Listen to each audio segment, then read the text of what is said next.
Hello everyone, I'm Paul McGuire Grimes. Will Smith and Martin Lawrence prove they are bad boys for life. Their third outing is now in theaters, and I want to talk about it. This is Paul's trip to the movies. It's been 17 years since Bad Boys 2, and Mike, played by Will Smith, and Marcus, Martin Lawrence, have been through everything together in their dangerous line of work as Miami police officers. They've gotten older, and with Marcus becoming a grandfather, he feels that it's time to retire. Mike feels differently and sees no sign of slowing down. It gets a bit more complicated and personal after the wife of a drug lord escapes prison and reunites with her son to seek revenge on Mike due to a decades-old feud. It also stars Vanessa Hudgens, Charles Melton, and Joe Pantoliano is back as Captain Howard. Now, the chemistry is still there between Will Smith and Martin Lawrence.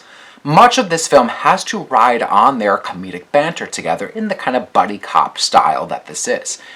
It's even more heightened given Lawrence's character's desire to retire. It's all very bro, testosterone kind of humor. And it's great to have Joe Pantoliano back, as he's always funny with the loud, kind of frantic ways to control Mike. Now, there's this ongoing gag of how these characters are too old to be getting into these shenanigans all over again.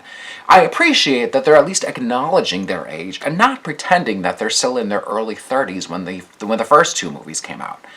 The action is non-stop from start to finish. The car chase sequences, the execution-style hit jobs, and the weaponry are all amped up to the extreme. The directing team knows what the audience wants with the action and the comedy. The ludicrous story doesn't get bogged down with lengthy exposition scenes, and the action sequences aren't dragged out too long. This is all an improvement on the second film, and I'd like to think that this comes with the directing team of Adil and Bilal taking over for Michael Bay. Now, what's missing from a new Bad Boys movie is some sort of originality to set this franchise apart from the newer action franchises out there. The John Wick movies have a really artistic style to them, and the Fast and the Furious movies have really elaborate stunt choreography with the car chases. Now, Bad Boys seems to rely a little too heavily on its star power to kind of carry the movie. It's a little over 2 hours with the credits, and it still feels a little too long with a basic revenge story stretched about as far as it can go. I am giving Bad Boys for Life 3 out of 5 ticket stubs. Fans of this series should be pleased with this one. Don't forget to follow me on Instagram and Twitter at Paul's Movie Trip. Click subscribe on my YouTube channel. I have some new reviews of movies like 1917 and Just Mercy.